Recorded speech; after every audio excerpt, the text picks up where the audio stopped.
Shakib, first of all আপনার সঙ্গে face to face আপনাকে কংগ্রাচুলেট সাউথ আফ্রিকা ম্যাচের পারফরমেন্সের জন্য, very well done young man. যে ব্যাপারটা জানতে চাইবো সেটা হচ্ছে আমাদের captain Najmul Hossain Shanto, he is a bit out of form, out of touch. একই সঙ্গে আমাদের যারা সিনিয়র ক্রীড়া সাংবাদিক বা বিশ্লেষকরা আছেন তারা বলছেন শান্তর ক্যাপ্টেন্সিটা খুব ভালো হচ্ছে।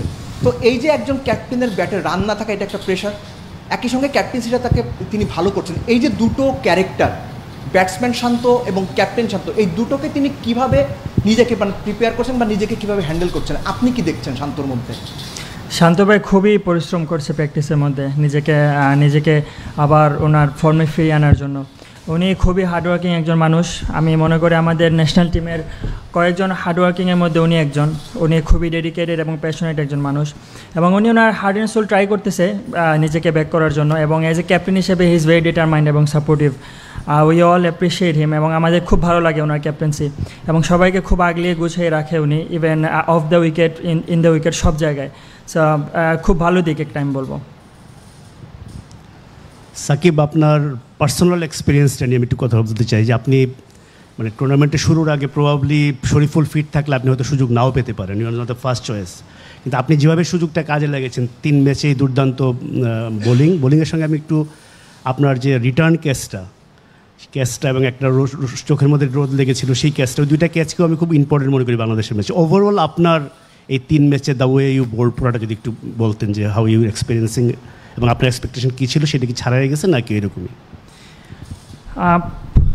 তীর সব পণ্যে দিয়েছে সেরা বিশুদ্ধতা, সম্পর্কগুলো যেন থাকে মমতায় ঘেরা। ম্যাচ খেলবো কি খেলবো না এটা কখনো এক্সপেক্ট করি না। আমাকে যদি ম্যাচ খেলে আমি আমার বেস্টটা দেওয়ার চেষ্টা করব, এবং আমি ওইভাবে প্রিপেয়ার করছি নিজেকে যে না, আমি ম্যাচ খেলতেছি। যদি না খেলাই টিম কম্বিনেশনের কারণে দ্যাটস ডিফারেন্ট ইস্যু, কিন্তু আমি সবসময় প্রিপেয়ার থাকি ম্যাচ খেলার জন্য, এবং আমি যখনই ম্যাচ খেলার সুযোগ পাই আমি চেষ্টা করি আমার 100% দেওয়ার জন্য, batting, bowling, fielding, all the places. এবং আমি সবসময় চেষ্টা করি যাতে আমার থেকে টিম যাতে সর্বোচ্চটা পায়, এবং এটাই আমার কাজ। আমি নিজেকে 100% দিয়ে টিমের জন্য দিয়ে দিতে চাই মাঠের মধ্যে। আপনি মনে করেন যে সাকিব, প্রশ্নটা ইংরেজিতে হয়েছিল, আমি আবার একটু ডিটেল উত্তরটা জানার জন্য আপনাকে আবার করছি। এই যে ব্যাটল অফ স্পিন যেটা বললো, আসলে এটা আসছে এই কারণে লাস্ট 2টা ম্যাচে দেখলাম স্পিনারদের কি রোলটা, স্পেশালি 4 জন লেগ স্পিনার আমরা 2টা ম্যাচে অসাধারণ বোলিং করলো। রিশাদ, তাবরিজ এবং লামিচানে এবং ব্রুটাল 4 জনই লেগ স্পিনার অসাধারণ বোলিং করছে, সেই অ্যাসপেক্টে হয়তো প্রশ্নটা আসছে। তো আপনার কি মনে হয়, আপনি একজন পেস বোলার ঠিক আছে, কিন্তু কালকের ম্যাচটা আসলে মানে উইকেট কন্ডিশন সব কিছু চিন্তা করে মনে হচ্ছে যে অ্যানাদার ব্যাটল অফ স্পিনই হতে যাচ্ছে এটা? যদি সেম উইকেটে খেলা হয়তো আমরা হয়তো বলতে পারতাম যে ব্যাটল অফ স্পিন, কিন্তু আমরা খেলতেছি টোটালি ডিফারেন্ট একটা উইকেট, ফ্রেশ একটা উইকেট। তো আমরা এক্সপেক্ট করবো নর্মাল বিহেভিয়ার, আমরা আলাদা কিছু চিন্তা করতেছি না আনটিল আমরা প্রথম বলটা করার আগ পর্যন্ত। ফার্স্ট বল করার পরে হয়তো আমরা পিচ রিড করতে পারি, আমাদের হয়তো বলাররা ফার্স্ট বল করলে সেই ইনফরমেশন দিতে পারে, ব্যাটসম্যানরা খেলে তারা ড্রাগ আউটে ইনফরমেশন পাস করতে পারে। সো আনটিল ফার্স্ট বল আমরা কোনো কিছু ডিসাইড করতেছি না, আমরা পজিটিভলি চিন্তা করতেছি উইকেট নিয়ে।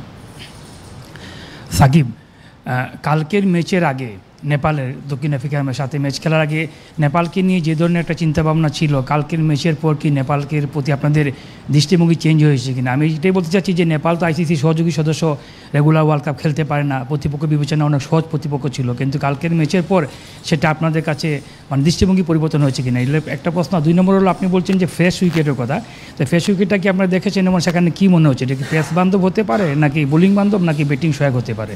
Thank you. টি-20 ক্রিকেটে কোনো ছোটো দল বড় দল নাই, আমরা প্রত্যেক দলটাকে সমানভাবে দেখার চেষ্টা করি, কারণ টি-20 খেলাটাই মোমেন্টামের খেলা, মাত্র 20 ওভারের খেলা, কখন খেলা মোমেন্টাম চেঞ্জ হয়ে যায় কেউ বলতে পারে না।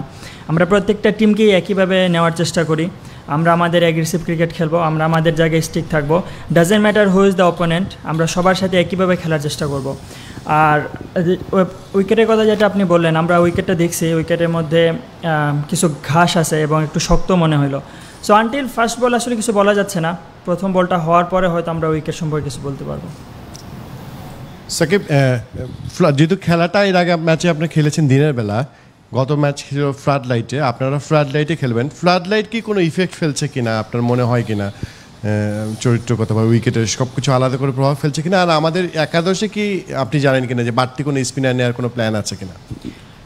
আসলে আমরা তো অনেক ডে নাইট ম্যাচ খেলেছি, এটা তো আমাদের প্রথম না। আমরা সবাই এক্সপিরিয়েন্স এখানে, যে রাত্রিবেলা হয়তো ক্যাচ উঠলে ওইটা একটু অ্যাডজাস্টমেন্ট করা লাগে। সো সবাই এখানে এক্সপিরিয়েন্স, এটা নতুন কিছু না আমাদের জন্য।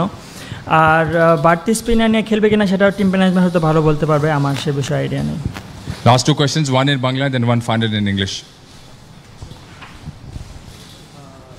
সাকিব, বাংলাদেশের এই যে টি-20-র পারফরমেন্সটা, এটা মানে গত বেশ কিছুদিন ধরেই আসলে ব্যাটিংটা খুব খারাপ হচ্ছে। আপনি তো বোলার হিসেবেও দেখছেন যে এখানকার উইকেটগুলোতে অ্যাডজাস্টমেন্টটা একটু করে নিয়েই খেলতে হয়। তো আপনার সিনিয়রদের বা যারা ব্যাটাররা আছেন তাদের সঙ্গে কি কোনো রকম কথাবার্তা হওয়ার সুযোগ আছে, বা তাদের সঙ্গে কোনো রকম হয়েছে কিনা, বা তারা কি অ্যাডপ্ট করার চেষ্টা করছেন? বিশেষ করে আপনার প্রথম 4 ব্যাটারের কথা যদি আমি একটু বলি, মানে আপনার কাছে কি মনে হয়েছে যে যা করলে হয়তো বা রানে ফেরাটা সময়ের ব্যাপার হয়ে যাবে, শুধু প্র্যাকটিসটাই না? আমাদের যাদেরকেই ওয়ার্ল্ড কাপ টিমের জন্য পিক করা হয়েছে আমি মনে করি তারাই বেস্ট চয়েস, এবং আমি মনে করি তারা তাদের 100%টা যদি দেয় ইনশাল্লাহ, এবং তারা খুবই চেষ্টা করতেছে নিজের 100% দেওয়ার জন্য। হয়তো 2-1 রান করতে পারতেছে না, কিন্তু আমি খুব বিশ্বাস করি যে টিমমেট হিসাবে বা আমরা সবাই বিশ্বাস করি তারা খুব তাড়াতাড়ি রানে ফিরবে, এবং এটাই আমাদের দলের একটা বিশ্বাস। এবং আমরা এই বিশ্বাস নিয়ে মাঠের মধ্যে নামি। আমাদের প্রত্যেকটা প্লেয়ারের উপর আমাদের যথেষ্ট পরিমাণ বিশ্বাস আছে যে না, একদিন ও খেলে দেবে, একদিন আমি খেলে দেবে, এরকম। সো আমরা এই বিশ্বাস নিয়ে মাঠের মধ্যে নামি আসলে।